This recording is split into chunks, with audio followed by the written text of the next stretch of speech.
ओम। सीधे बैठ जाएं। नेत्रों को कोमलता से बंद कर लीजिए। धीमी गति से लंबी गहरी सांस अनुभव करते हुए भरिए और अनुभव करते हुए धीमी गति से छोड़िए। पूरा फोकस सांस पर रखें।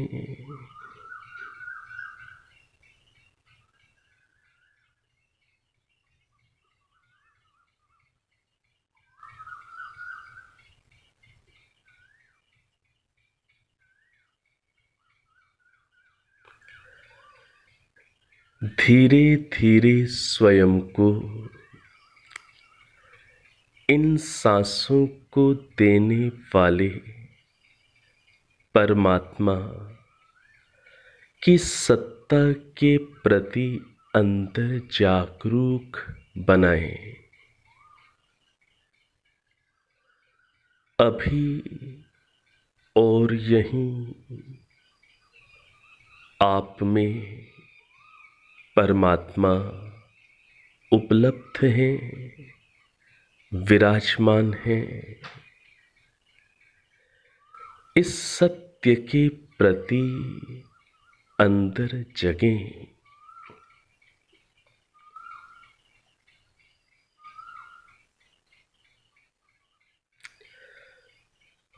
अब लंबी गहरी सांस भरेंगे, मिलकर ओम का उच्चारण करेंगे।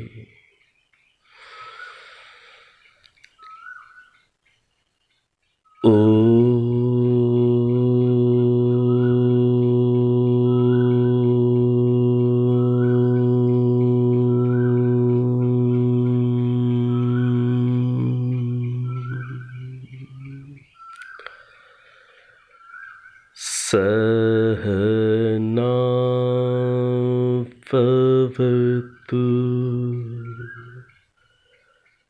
सहनौ भुनक्तु सह वीर्यं करवावहै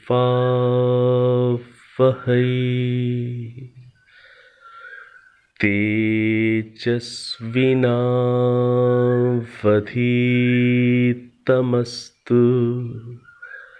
मा विद्विषावहै।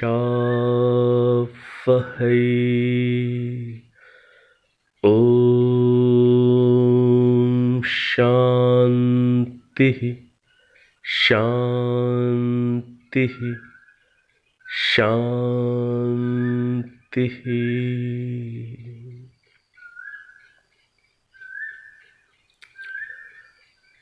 अब आप अपने नेत्रों को खोल सकते हैं।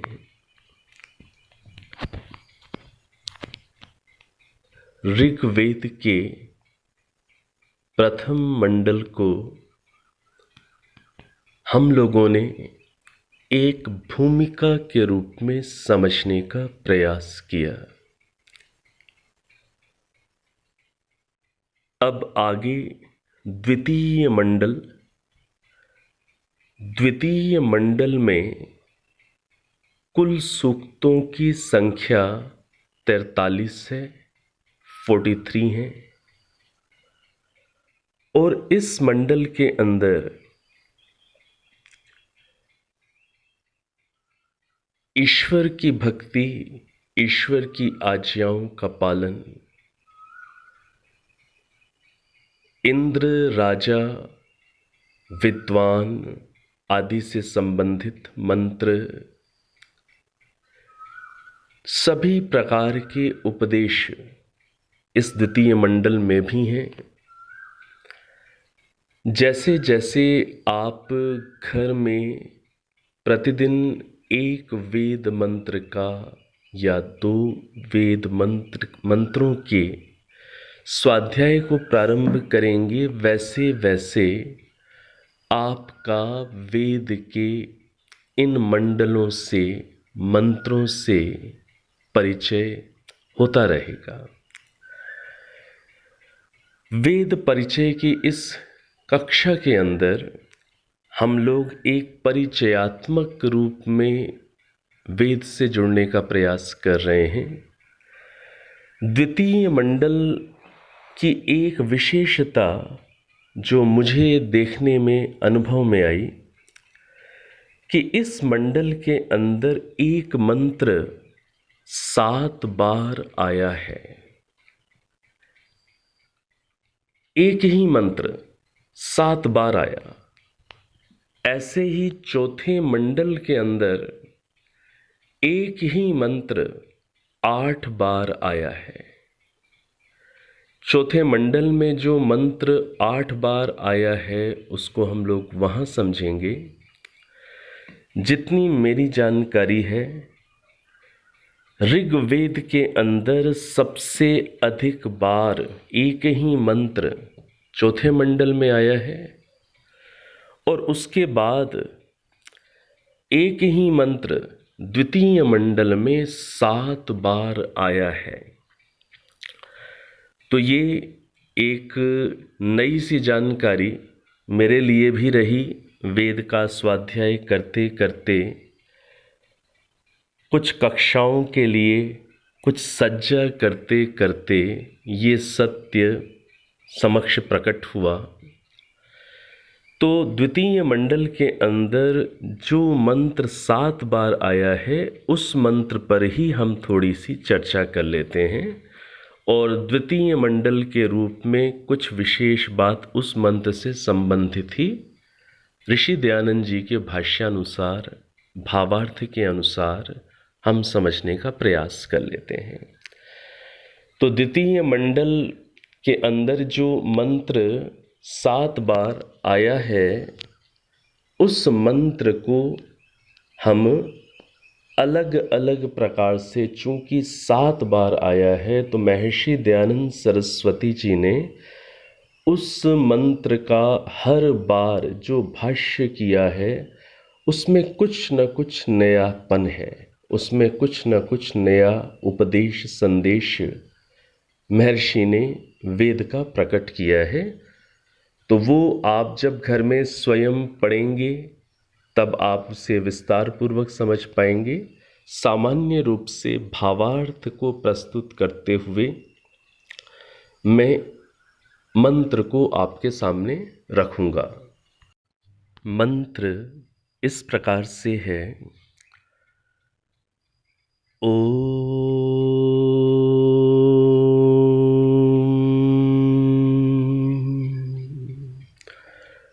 नूनं साते प्रतिवरं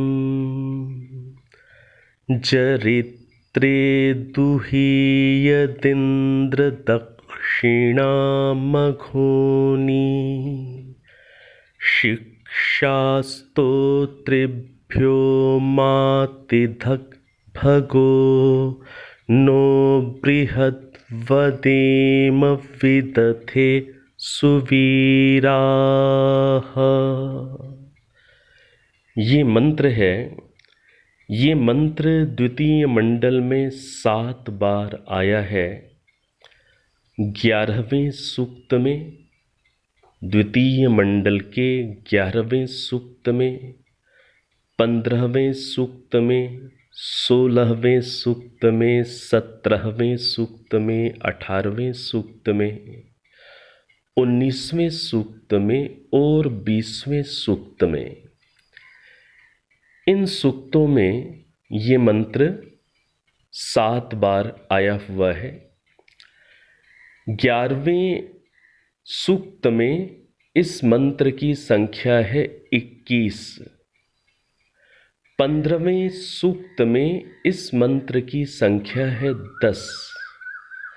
बाकी सभी सूक्तों में 16वें सूक्त से लेकर 20वें सूक्त तक हर सूक्त में इस मंत्र की संख्या है 9। 11वें सूक्त में इस मंत्र की संख्या 21 है। 15वें सूक्त में इस मंत्र की संख्या 10 है और 16वें सूक्त से लेकर 20वें सूक्त तक हर प्रत्येक सूत्र में इस मंत्र की संख्या 9 है।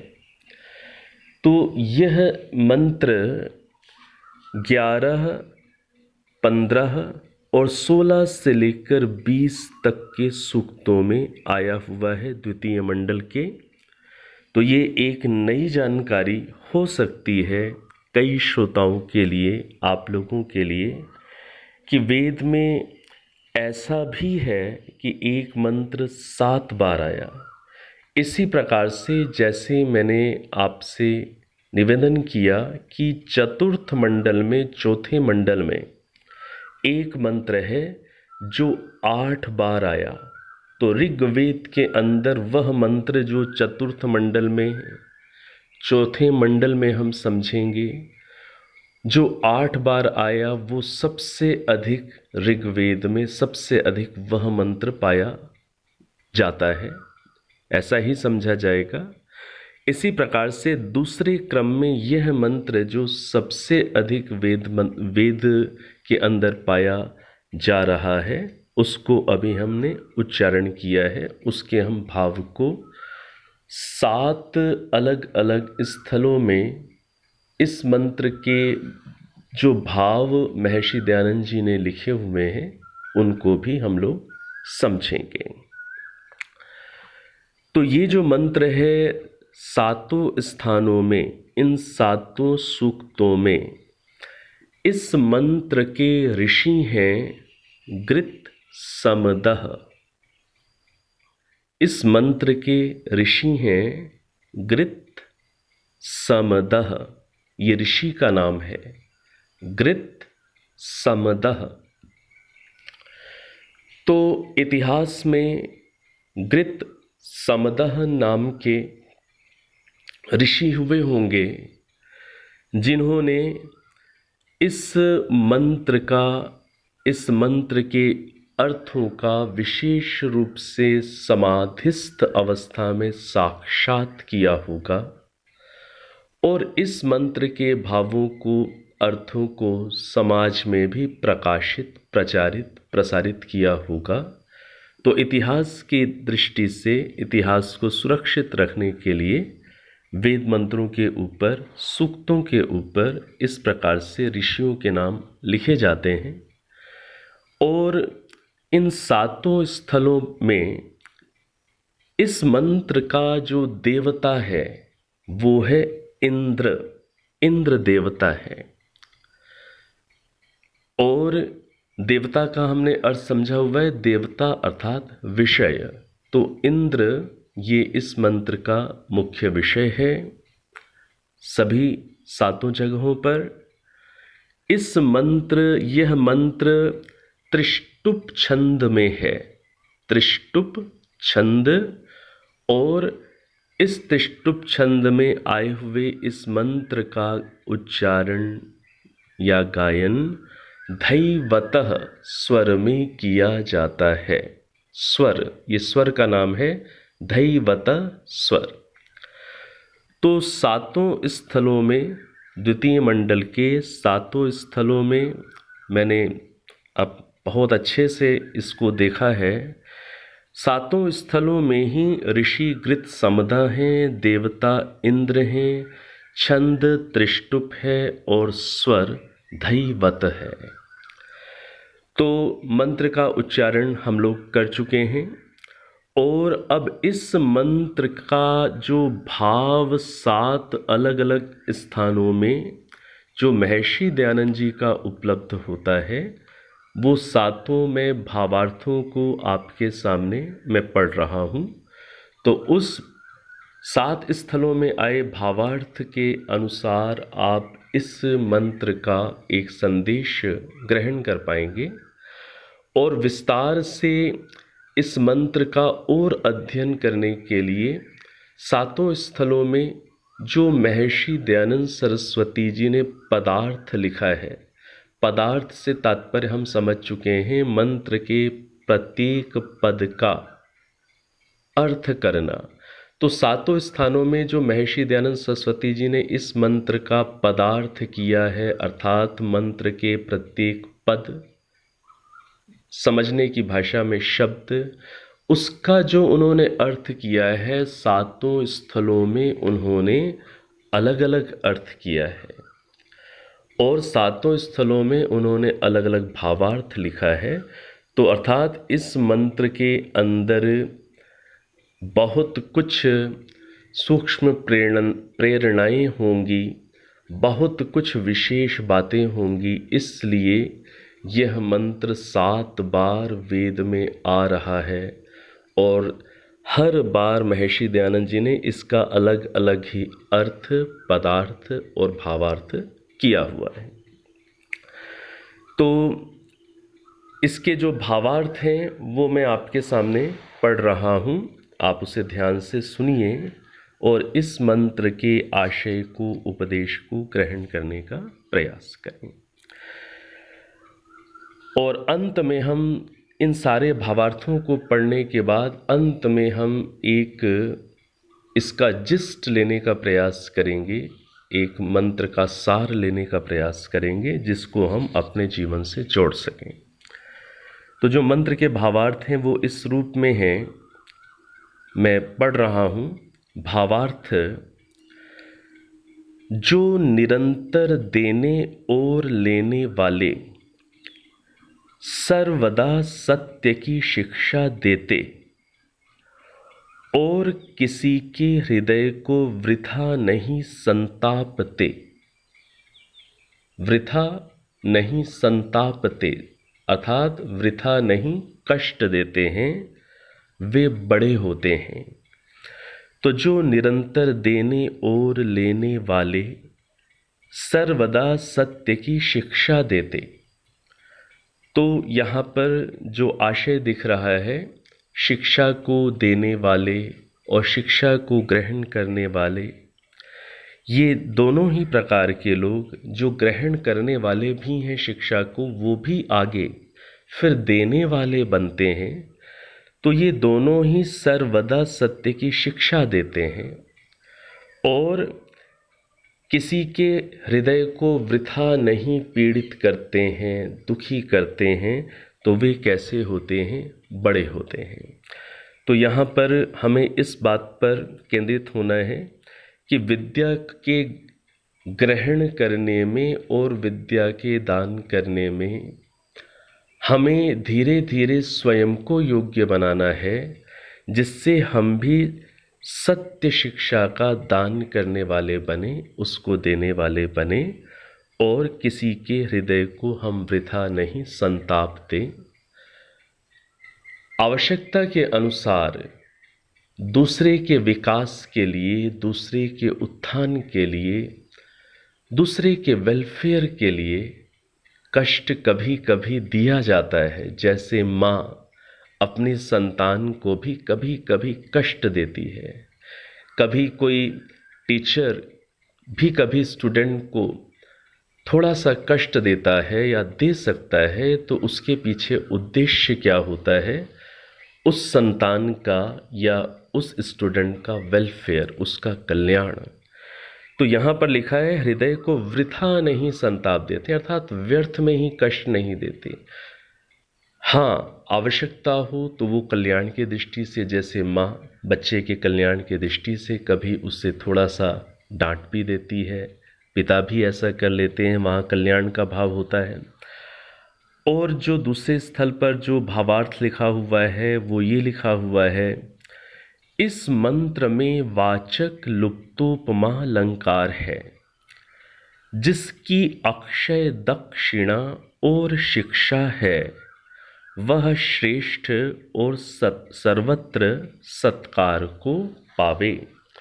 तो जिसकी अक्षय जो दक्षिणा है और शिक्षा है, अर्थात देने का भाव है, और जो शिक्षा है, ऐसा जो भी होता है वो श्रेष्ठ बन जाता है और वो सर्वत्र सत्कार को प्राप्त करता है।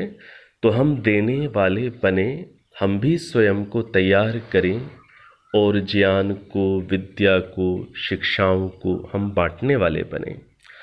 आगे क्या लिखा हुआ है, अगला भावार्थ, जो ईश्वर और आप्त विद्वानों की शिक्षा, जो ईश्वर और आप्त विद्वानों की शिक्षा मनुष्यों को प्राप्त होती है, वह शोक रूपी समुद्र से अलग करती है और बहुत ऐश्वर्य का भी अभिमान नहीं कराती है।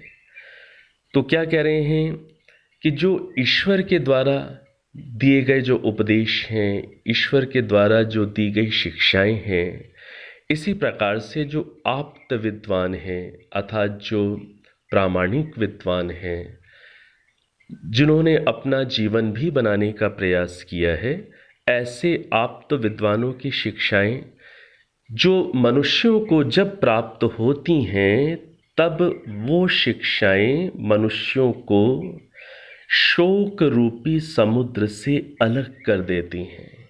शोक, दुख, चिंता, तनाव, इन सारी चीज़ों से वो अलग कर देती हैं। तो शोक रूपी समुद्र से ईश्वर की और आप्त मनुष्यों की, विद्वानों की शिक्षाएं अन्यों को शोक रूपी समुद्र से अलग कर देती हैं।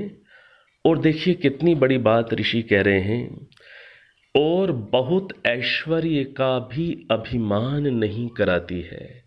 बहुत ऐश्वर्य होने पर भी अभिमान नहीं आता है।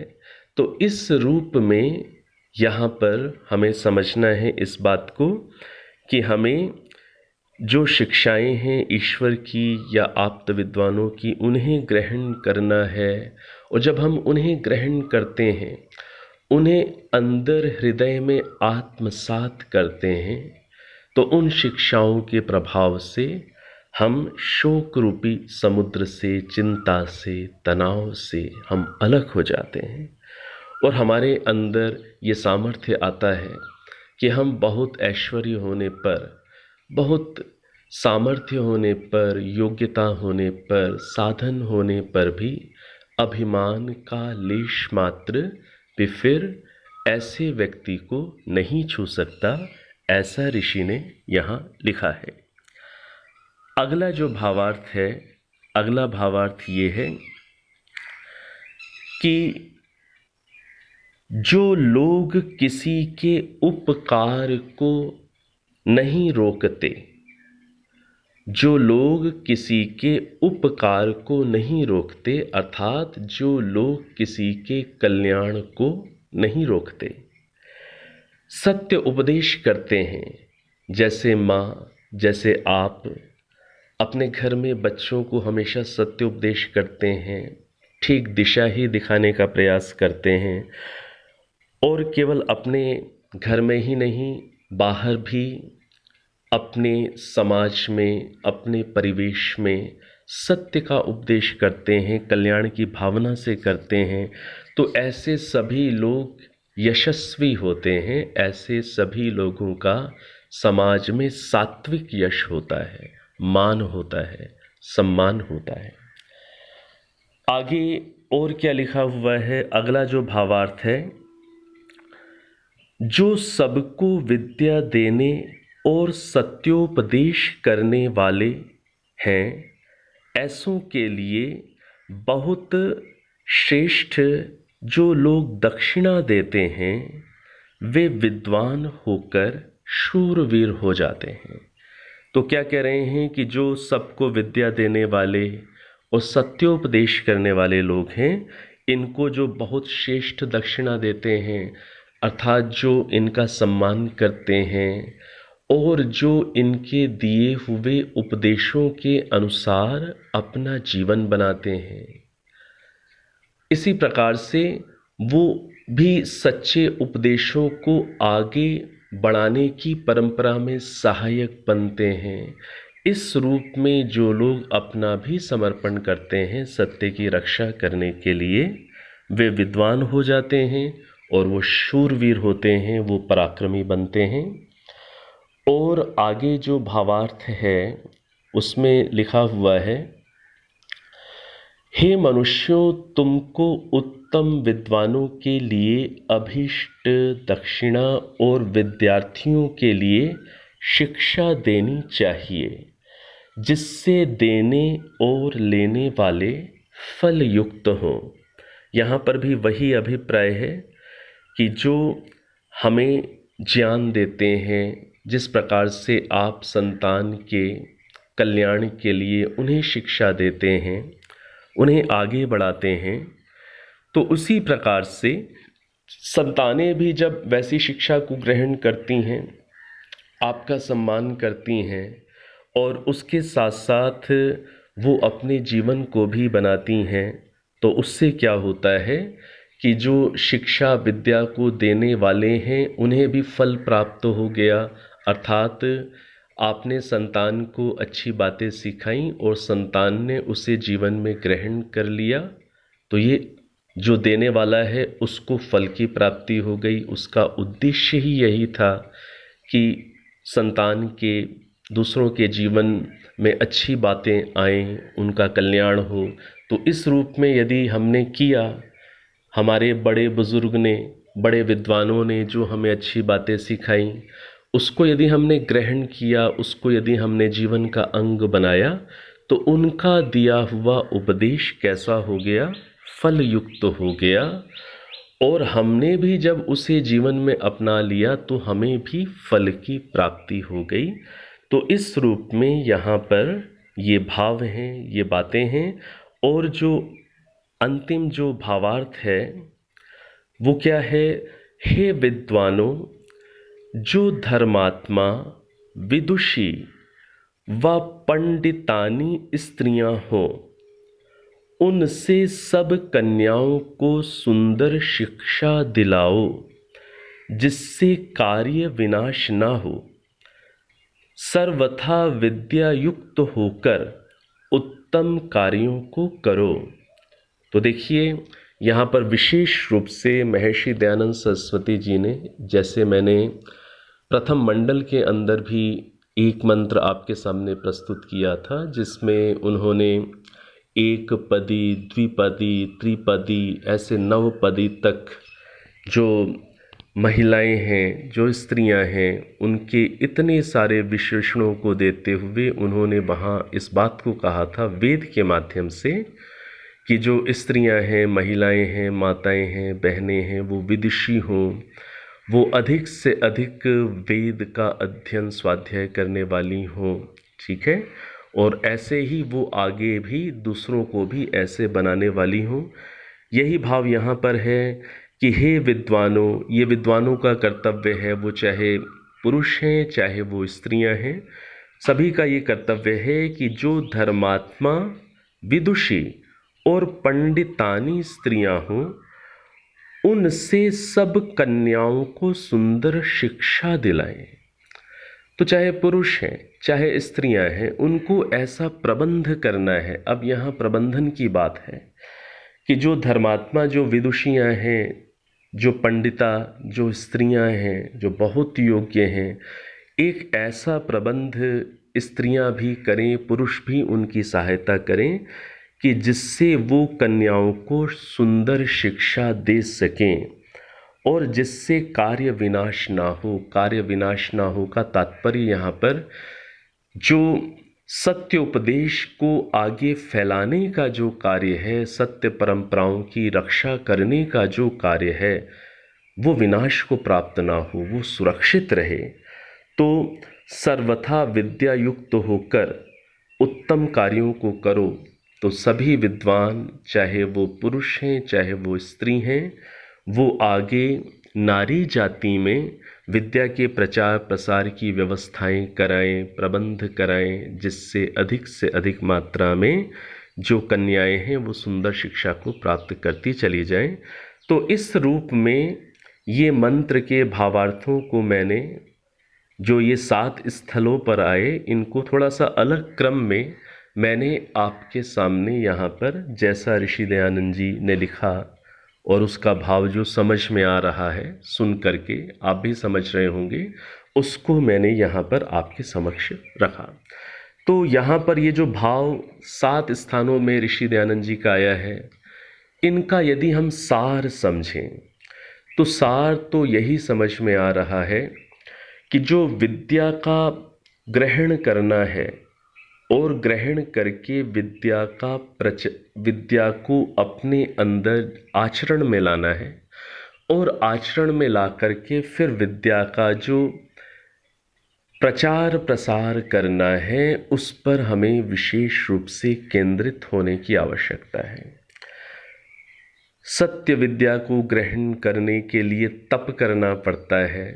जिस प्रकार से आप लोग भी प्रतिदिन या जब भी अपनी अनुकूलता अनुसार समय मिलता है तब आप इस प्रकार की बातों को सुनते हैं, समय निकालते हैं, इस प्रकार की बातों की मुख्यता को समझते हैं, इसके प्रयोजन को समझते हैं, जीवन में होने वाले लाभ को समझते हैं, अपने कर्तव्य को समझते हैं।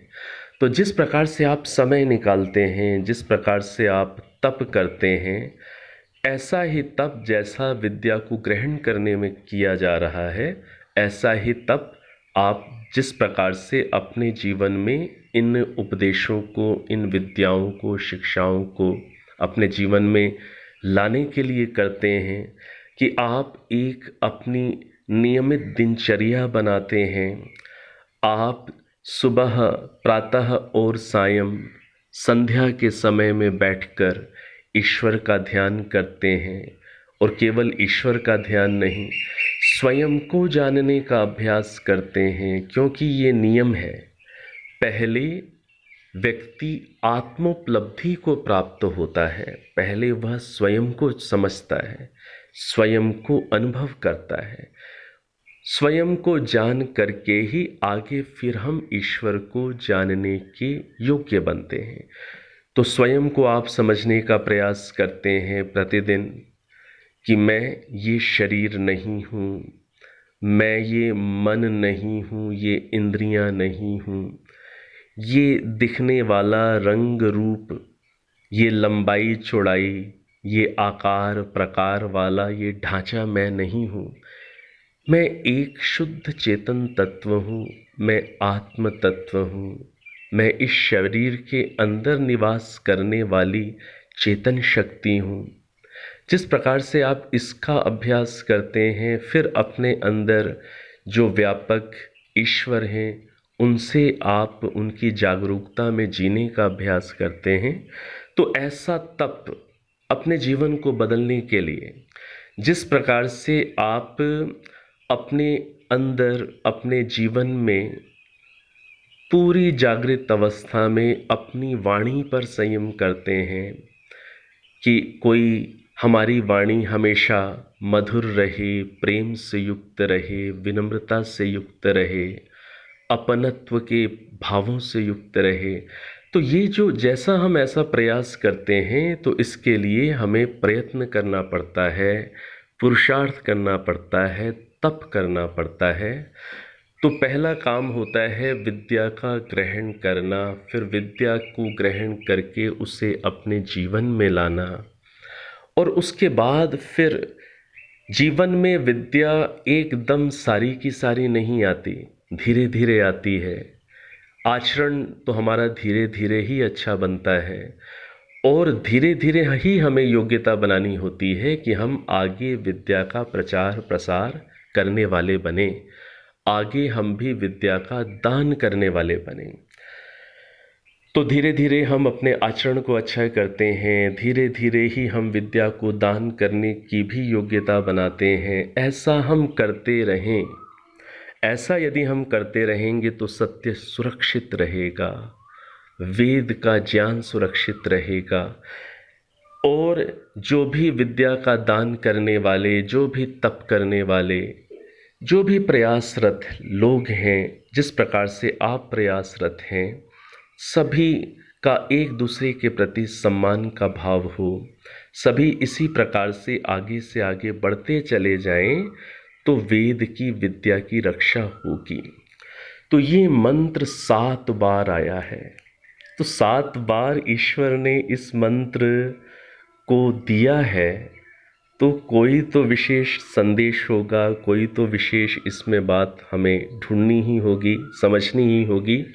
तो यही बात मैं जो समझ पा रहा हूँ कि हमें विद्या ग्रहण करना और उसका आचरण करना, और उसके बाद आचरण के साथ साथ फिर आगे से आगे हमें विद्या के प्रचार प्रसार के लिए स्वयं को योग्य बनाना, अन्यों को योग्य बनाने की परंपरा में स्वयं भी हम सम्मिलित हो जाएं, शामिल हो जाएं, ऐसा करना। तो जिससे वेद विद्या की रक्षा हो, जिससे ये आगे से आगे प्रचारित प्रसारित हो।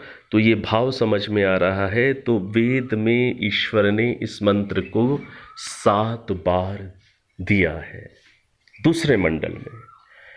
तो ये जो सार समझ में आया उपदेश के रूप में, जो भाव समझ में आया, इसको बहुत महत्वपूर्ण मानकर विद्या का ग्रहण करना है, जीवन को बनाना है, और केवल अपने जीवन को ही नहीं बनाना है, दूसरों के जीवन को भी बेहतर अच्छा बनाने के लिए हमें तप करना है, हमें पुरुषार्थ करना है, हमें संघर्ष करना है। ऐसा हम सब यदि करेंगे तो प्रभु का जो वेद ज्ञान है वो आगे से आगे फैलेगा। वो केवल भारतीयों तक ही नहीं, वो संपूर्ण धरा पर जो भी मनुष्य हैं उन तक पहुँचेगा। वेद ज्ञान तो मनुष्य मात्र के लिए है। मनुष्यों तक यदि सत्य ज्ञान पहुँचेगा तो मनुष्यों के माध्यम से अन्य प्राणियों को भी सुख मिलेगा।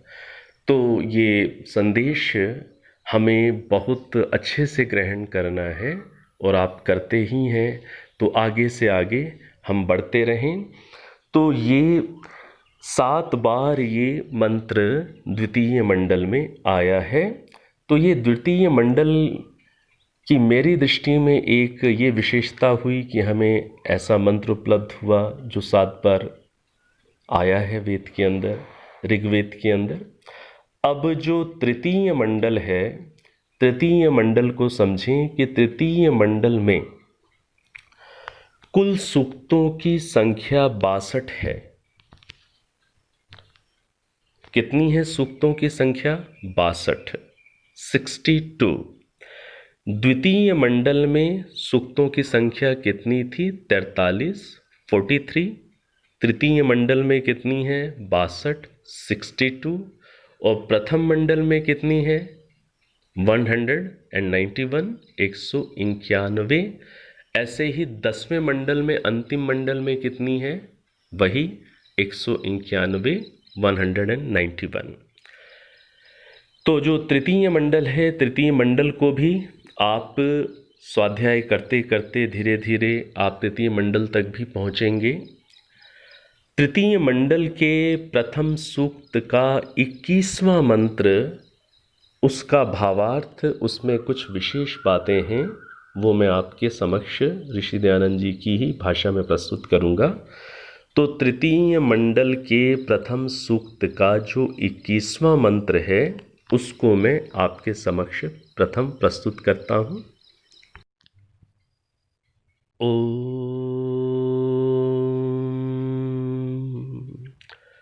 जन्म जन्मन्निहितो जातवेदा विश्वामित्रेभिरिध्यते अजस्रः तस्य वयं सुमतौ यज्ञस्यापि भद्रे सौमनसे स्याम। ये है तृतीय मंडल के प्रथम सूक्त का 21वां मंत्र। इस मंत्र का जो भावार्थ है, जो ऋषि ने दिया है, सब मनुष्यों को प्रसिद्ध जगत में सुख दुख आदि न्यून अधिक फलों को देखकर पहले जन्म में संचित कर्म फल का अनुमान करना चाहिए। जो परमेश्वर कर्म फल का देने वाला ना हो तो व्यवस्था भी प्राप्त ना हो, इसलिए सबको श्रेष्ठ बुद्धि उत्पन्न कर वैरादि छोड़ सबके साथ सत्य भाव से वर्तना चाहिए। तो यहाँ पर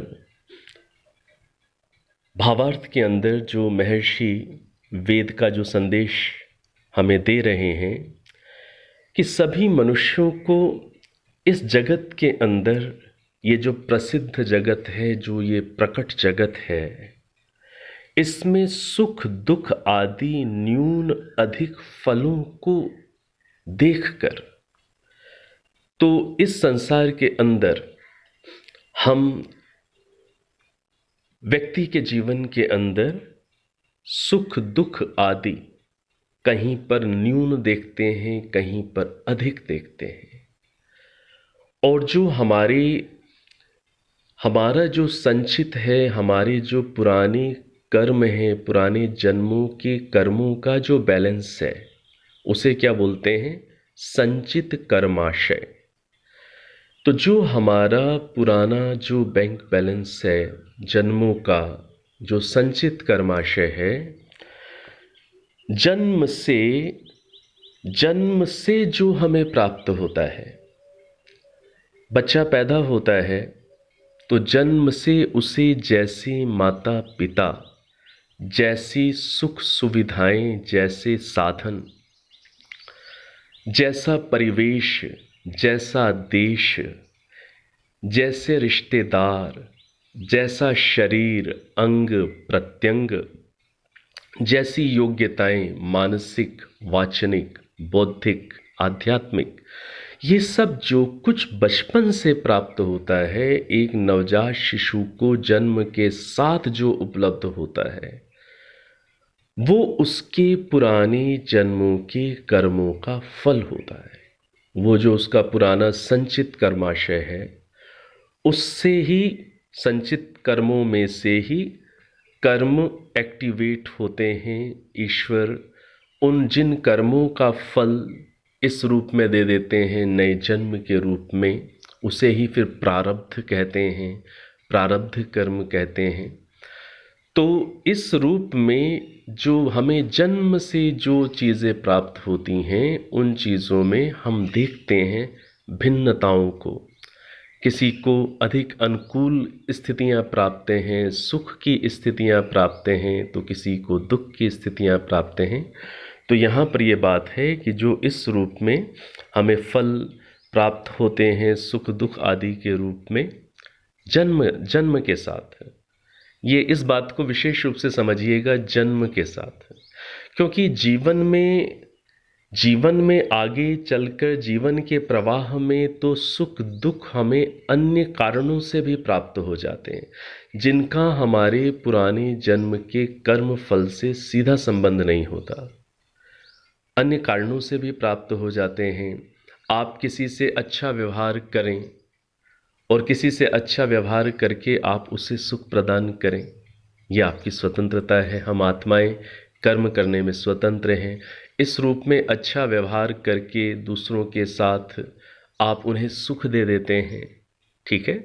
इसी प्रकार से यदि कोई व्यक्ति किसी से गलत व्यवहार करता है, ठीक है, तो वो अपनी स्वतंत्रता का दुरुपयोग करते हुए गलत व्यवहार करके दूसरे को दुख भी दे देता है। अब जो दूसरे को जो दुख मिला, सृष्टि के मध्य में जो दुख प्राप्त हुआ, जरूरी नहीं है कि सारा दुख उसके पुराने जन्म के कर्मों का फल हो। अन्य प्राणियों के माध्यम से भी हमें दुख प्राप्त हो जाते हैं। तो वो चाहे अन्य प्राणी हैं, चाहे मच्छर, मक्खी, सांप, बिच्छू आदि प्राणी, या फिर मनुष्य ही, जो मनुष्य दूसरों के साथ गलत व्यवहार करते हैं, शोषण करते हैं, ठीक है।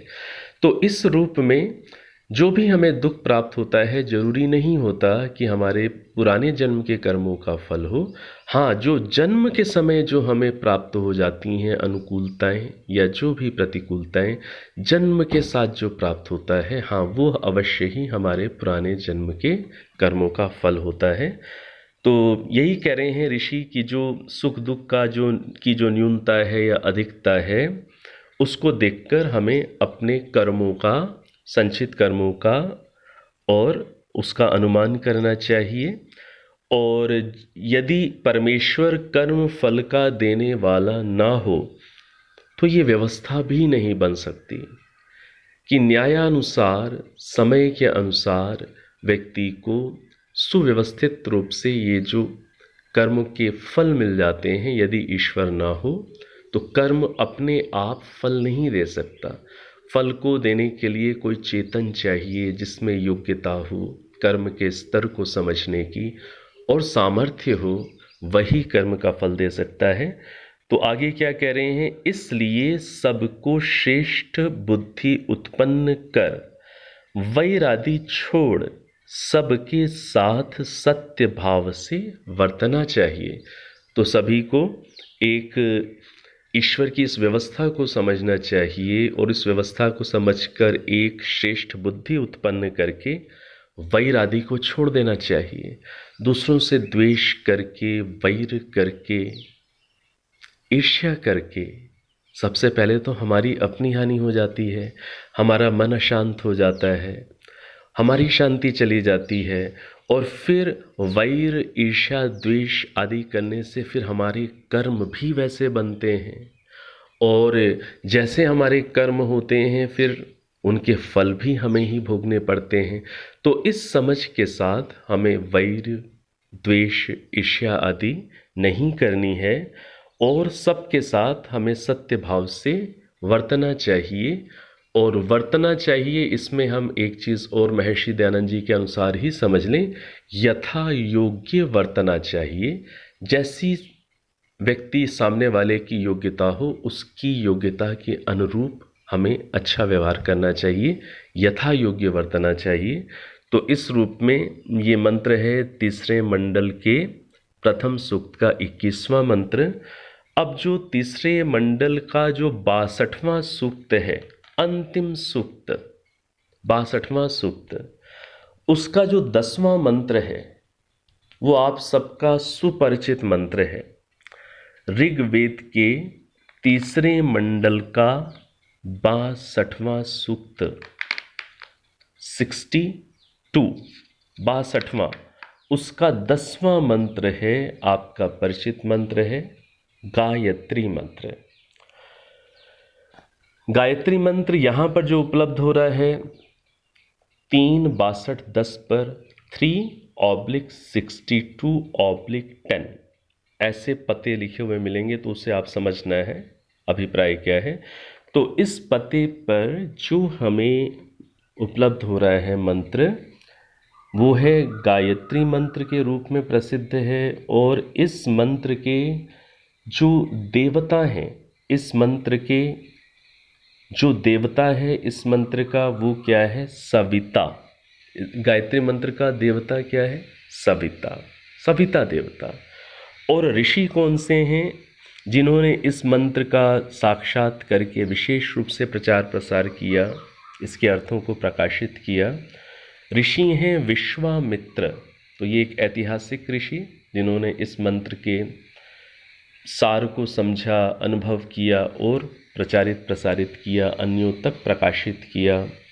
और ये जो मंत्र है पहले भी हम समझ चुके हैं कि ये जो मंत्र है, इस मंत्र के अंदर जो छंद है निश्चित गायत्री छंद।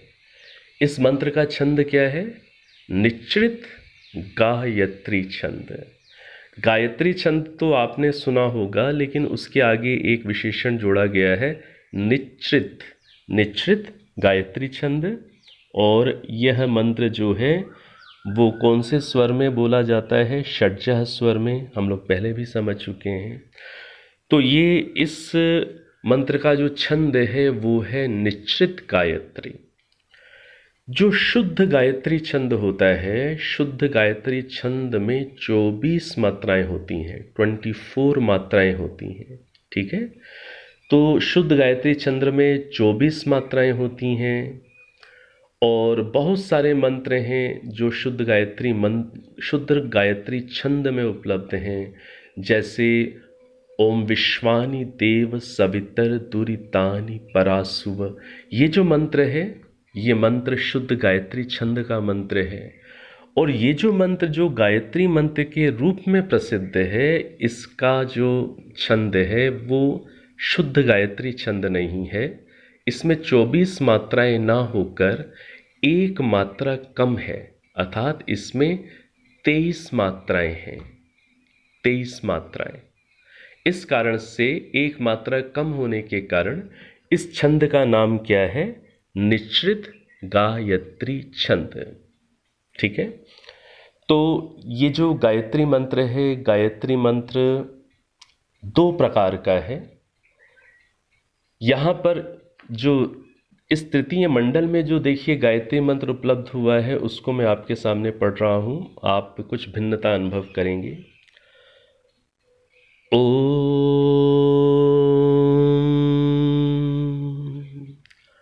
तत्सवितुर्वरेण्यं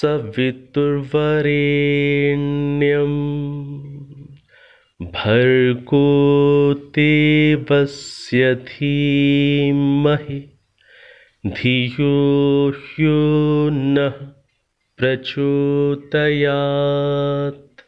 देखिए यहाँ पर ये जो गायत्री मंत्र है, आपने कुछ भिन्नता अनुभव कर ली होगी कि प्रारंभ में भूर भुवः स्वः, ये यहाँ पर प्रारंभ में नहीं है। यहाँ पर सीधे गायत्री मंत्र का प्रारंभ कहाँ से हुआ? तत्सवितुर्वरेण्यम से। यजुर्वेद के 36वें अध्याय में भी गायत्री मंत्र आया है। हम लोगों ने प्रारंभ की एक कक्षा में इसे भी समझा जा चुका है। तो वहाँ पर जो गायत्री मंत्र आया है वो भूर्भुवः स्वः से प्रारंभ हो रहा है। तो जो गायत्री मंत्र भूर्भुवः स्वः से प्रारंभ होता है, उसे महाव्याहृतियों से युक्त गायत्री मंत्र कहा जाता है। जो भूर भुवः और स्वः, इन्हें क्या बोलते हैं? महाव्याहृति। तो जो गायत्री मंत्र इनसे प्रारंभ हुआ है उसे महाव्याहृति युक्त गायत्री मंत्र कहा जाता है। और जो गायत्री मंत्र सीधे तत्सवितुर्वरेण्यम से शुरू हो गया तो वो महाव्याहृतियों से रहित गायत्री मंत्र है। तो इस प्रकार से गायत्री मंत्र के भी 2 प्रकार या 2 भेद हो जाते हैं। तो यहाँ पर ये आपका प्रिय गायत्री मंत्र भी आया हुआ है। और गायत्री मंत्र का जो विस्तृत अर्थ है, गायत्री मंत्र का विस्तृत अर्थ आप को पहले भी शायद भेजा जा चुका होगा, कोई ऑडियो या वीडियो। तो YouTube पर आप मेरा नाम लिख करके गायत्री मंत्र द्वारा बाई मेरा नाम आप लिखेंगे तो YouTube पर आपको वीडियो प्राप्त हो जाएगा गायत्री मंत्र पर। और वो काफ़ी विस्तार से वहाँ पर गायत्री मंत्र को समझाया हुआ है। चूँकि आप में से सभी तक पहले वो शायद भेजा जा चुका है, तो आप उसे दोबारा चाहें तो वहाँ सुन लीजिएगा, या जो लोग नए हैं जिन तक नहीं पहुँचा है वो YouTube पर जाकर गायत्री मंत्र द्वारा मेरा नाम आप लिखेंगे तो वहाँ पर आपको YouTube पर वीडियो मिल जाएगा। उसमें गायत्री मंत्र विस्तार से वहाँ पर प्रस्तुत किया गया है। तो सार रूप में हम यहाँ पर गायत्री मंत्र को समझ लें। गायत्री मंत्र का जो विस्तृत अर्थ है, बहुत विस्तृत अर्थ, वो हमें प्राप्त होता है महर्षि दयानंद सरस्वती जी के द्वारा जो प्रतिपादित जो वैदिक संध्या है, वैदिक संध्या के अंदर जो गायत्री मंत्र आया है, उस गायत्री मंत्र का महर्षि दयानंद सरस्वती जी ने बहुत विस्तार से वहाँ वर्णन किया हुआ है, बहुत विस्तार से। तो जो वैदिक संध्या है, वैदिक संध्या के अर्थ हमेशा हमें इस बात को समझना है कि जो बातें हमें ऋषियों की उपलब्ध हैं, उन बातों को हमें ऋषियों के ग्रंथों से ही समझना होता है। जो बातें हमें ऋषियों की उपलब्ध हो रही हैं, उन्हें तो हमें ऋषियों के ग्रंथों से ही पढ़ना चाहिए। तो वैदिक संध्या, जो आप वैदिक संध्या, ओम शन्नो देवी रभिष्टय, ये जो वैदिक संध्या आप करते होंगे, इस संध्या के मंत्रों का अर्थ और वैदिक संध्या की जो विधि है कैसे करें, बहुत कुछ है। वैदिक संध्या की जो करने की विधि है और जो मंत्र हैं, उनके जो अर्थ हैं, उनके जो भाव हैं, ये केवल एक ही पुस्तक से आप करिएगा, केवल एक पुस्तक से। कौन सी पुस्तक से? महर्षि दयानंद सरस्वती जी के द्वारा लिखित पंच महायज्ञ विधि पुस्तक से। कौन सी पुस्तक से? महर्षि दयानंद सरस्वती जी द्वारा लिखित पंच महायज्ञ विधि, इस पुस्तक से। जो बातें हमें ऋषियों के ग्रंथों से उपलब्ध हैं, हमें उन्हें ऋषियों के ही शब्दों में, ऋषियों के ही ग्रंथों से ग्रहण करना चाहिए।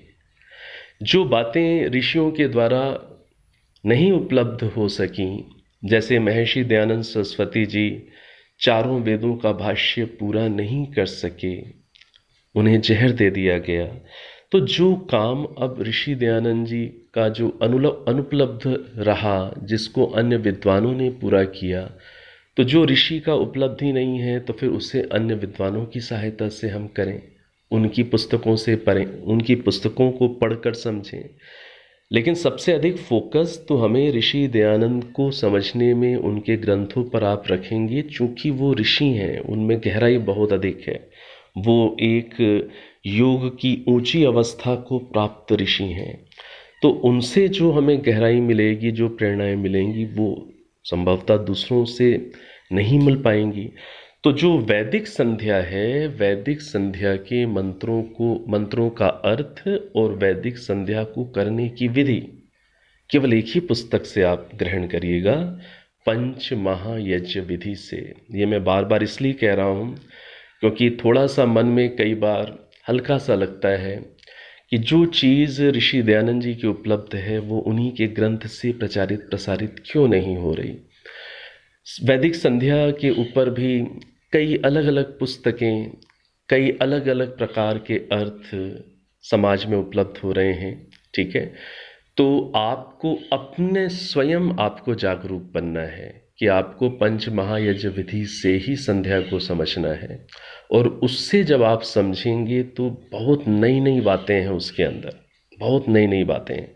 और वैदिक संध्या को गहराई से समझने के लिए, पंच महायज्ञ विधि के अनुसार करने के लिए, समझने के लिए हम लोग शिविर भी लगाते हैं। देहरादून के अंदर शिविर लगता है और शिविर के अंदर फिर विस्तार से वहाँ विधि को समझा जाता है, मंत्रों के अर्थों को समझा जाता है। तो उसमें बहुत कुछ नया है। यदि आपने पंच महायज्ञ विधि से संध्या को नहीं सीखा पढ़ा है तो आपको बहुत कुछ वहाँ नया मिलेगा। और कभी भी जब कोई विद्वान सिखाते हैं, समझाते हैं, तो उनसे पूछ सकते हैं आप कि ये आप पंच महायज्ञ विधि के अनुसार ही हमें वैदिक संध्या सिखा रहे हैं अथवा नहीं। तो ऐसे जब आप थोड़ा सा उनसे निवेदन करेंगे, संकेत करेंगे, तो वो आपके आशय को समझकर फिर वो आपको पंच महायज्ञ विधि के अनुसार सिखाएंगे। तो ये सावधानी, इतनी जागरूकता आपको स्वयं भी रखनी है। उसमें बहुत कुछ नया नया है जब आप पंच महायज्ञ विधि से पढ़ेंगे। जैसे उदाहरण के लिए मैं आपसे कह दूं कि जो मनसा परिक्रमा के मंत्र हैं, मनसा परिक्रमा के मंत्र कौन से हैं? प्राची, दिगग्नि, रधिपति, रसितो, रक्षितादित्या, ईशवः, ये ऐसे 6 मंत्र आते हैं ना। तो इन 6 मंत्रों में हर बार अंत में क्या रिपीट होता है? योस्मान द्वेष्टियम वयम द्विष्मस्तंभो जंभे दत्मः। इसका जो अर्थ आज समाज में प्रचलित है, वो क्या अर्थ प्रचलित है कि जो हमसे द्वेष करता है, हम जिससे द्वेष करते हैं, उस द्वेष को हम ईश्वर के न्याय रूपी जबड़े में रखते हैं। ये जो अर्थ प्रचलित है, आपको थोड़ा सा आश्चर्य सा होगा कि ऐसा अर्थ कहीं ऋषि दयानंद जी ने मेरी जानकारी में कहीं किया ही नहीं है। पंच महायज्ञ विधि के अंदर इसका अलग ही अर्थ है। और पंच महायज्ञ विधि के अंदर छहों मंत्रों में ये जो पद आ रहा है युष्मान द्वेष्टि यम वयम, छहों मंत्रों में इसका अर्थ बदलता चला जाता है। आज जैसा प्रचलित है हम छहों मंत्रों में यही अर्थ करते हैं, वहाँ पर छहों मंत्रों में अर्थ बदलता चला जाता है। तो वहाँ बहुत सूक्ष्मता है, लेकिन उस सूक्ष्मता को हो सकता है कि आप स्वयं ना पकड़ पाएँ, क्योंकि आप संस्कृत भाग को शायद ना पढ़ पाएँ। तो ऐसे जो विद्वान हैं जो संस्कृत भाग को भी पढ़ने की योग्यता रखते हैं, हिंदी भाग को भी पढ़ने की योग्यता रखते हैं, वही आपको वहाँ पर वास्तविक तात्पर्य समझा पाएंगे। वहाँ बहुत गहराई है। तो इसके ऊपर शिविर लगाए जाते हैं। और जब व्यक्ति आश्रम के अंदर किसी मेडिटेशन सेंटर के अंदर जब आ करके जब इन चीज़ों को सीखता है, समझता है, तो वहाँ उसे वो वातावरण मिलता है। अभी घर में भी सुनकर आप लाभ तो अवश्य ही आप प्राप्त करते होंगे, लेकिन जो एक आश्रम या मेडिटेशन सेंटर के अंदर जो वातावरण उपलब्ध होता है वो अलग होता है। आप वहाँ उस रूटीन में होते हैं, आप कक्षाओं को एक डिसिप्लिन के साथ सुनते हैं और उन बातों को आप अधिक गहराई से ग्रहण कर रहे होते हैं। फिर आप वहाँ प्रैक्टिस भी कर रहे होते हैं, प्रैक्टिकल्स भी कर रहे होते हैं। तो केवल ऑडियो सुन करके जीवन में संतुष्ट मत होइएगा। उस माहौल में, उस मेडिटेशन सेंटर में आकर के इन चीज़ों को जब आप सीखेंगे, समझेंगे, तो और गहरा लाभ होगा। तो जो वैदिक संध्या है उसको वहीं से ग्रहण करें आप, पंच महायज्ञ विधि से। और जो पंच महायज्ञ विधि में जो अर्थ महर्षि दयानंद जी ने संध्या का दिया है वो काफ़ी विस्तृत है। आप YouTube पर जाकर के भी उसे काफ़ी कुछ बातें शायद वहाँ पर भी कवर हुई होंगी, लेकिन ये बातें सारी तो जब आप कभी शिविर में आएंगे तो और विस्तार से होंगी। तो जो गायत्री मंत्र है, गायत्री मंत्र में मुख्य फोकस हमें कहाँ करना होता है। गायत्री मंत्र की प्रस्तुति आज समाज में एक प्रार्थना मंत्र के रूप में लगभग है कि ये ईश्वर से बुद्धि की प्रार्थना इस मंत्र में की गई है, धियो यो नः प्रचोदयात्। प्रायः इसी रूप में गायत्री मंत्र की आज प्रस्तुति है समाज में, जबकि ऋषियों का दृष्टिकोण कुछ अलग है। ऋषियों का दृष्टिकोण क्या है कि हमें इस मंत्र में सबसे अधिक जो मुख्य भाग है, उपासना का भाग, वो कौन सा भाग है? भर्गो देवस्य धीमहि, वहाँ पर अधिक केंद्रित होना है। तो भर्गः का अर्थ क्या होता है? सामान्य रूप में अभी समझ लें, भर्गः का अर्थ क्या है? ईश्वर का शांत स्वरूप, शुद्ध स्वरूप, पवित्र स्वरूप, निर्विकार स्वरूप। तो ईश्वर के शांत स्वरूप को, शुद्ध स्वरूप को, पवित्र स्वरूप को, निर्विकार स्वरूप को धीमहि हम अपनी आत्मा में धारण करते हैं। ऐसे स्वरूप का प्रथम हम ध्यान करते हैं, अर्थात ईश्वर के ऐसे स्वरूप को हम समझने का प्रयास करते हैं। कैसे हैं परमात्मा? सदा शांत हैं, शुद्ध हैं, पवित्र हैं, ठीक है, निर्विकार हैं। उसका ध्यान करते हैं, अर्थात उसे समझने का प्रयास करते हैं। फिर क्या करते हैं? अपनी आत्मा में धारण करते हैं। हम भी वैसा संपूर्ण दिवस बनने का अभ्यास करते हैं। तो भर्गो देवस्य धीमहि पर यहाँ फोकस होना होता है। और ऐसा हम कर पाएं, ऐसा हमारी बुद्धियों में सामर्थ्य हो, वो प्रार्थना पहले हम मेहनत करते हैं, मेहनत के बाद ही सच्ची प्रार्थना हृदय से निकलती है। फिर हम प्रार्थना करते हैं धियो यो नः प्रचोदयात्, कि हम प्रभु, हमारी बुद्धि में ऐसा सामर्थ्य हो कि हम ऐसा कर पाएं, आपके शुद्ध पवित्र स्वरूप को, निर्विकार स्वरूप को, आपके तेज को, अर्थात आपके ज्ञान को हम अपनी आत्मा में धारण कर पाएं। तो इस रूप में गायत्री मंत्र को विस्तार से पंच महायज्ञ विधि वाली पुस्तक से आपको वहाँ विस्तार में मिलेगा। वीडियो भी आप YouTube पर देखेंगे, वहाँ पर भी नई बातें आपको गायत्री मंत्र से संबंधित मिलेंगी। तो ये जो गायत्री मंत्र तृतीय मंडल में आया, ये महाव्याहृतियों से रहित है। तो इस रूप में हमने तृतीय मंडल से भी कुछ परिचित होने का प्रयास किया है। तो बार बार मैं निवेदन करता हूँ, सुनने के साथ साथ हमें स्वयं को भी इस योग्य बनाना है कि हम दूसरों को भी दे सकें। तो देने वाले बनना है आपको। आपको बार बार इन चीज़ों का अभ्यास करना है। नोट्स बनाइए, सुनिए, बार बार रिवाइज करिए और फिर घर में ही बच्चों को या किन्हीं को भी आप थोड़ा सा उनको भी उनकी भी सहायता करिए। आस पड़ोस में पुरुष महिलाएं जो भी आपको इच्छुक लगें उनकी सहायता करिए। आज तो ऑनलाइन भी आप कहीं अपने रिश्तेदारों या परिचितों को भी कुछ अच्छी बात सिखाने का प्रयास कर सकते हैं। उसके लिए थोड़ी तैयारी करें तो इस रूप में आगे से आगे बढ़ते चले जाएं। तो ये तृतीय मंडल तक की हमारी एक सामान्य हमारा परिचय वेद का हुआ। अब समय काफ़ी हो चुका है। अब एक बार ओम, 3 बार शांति।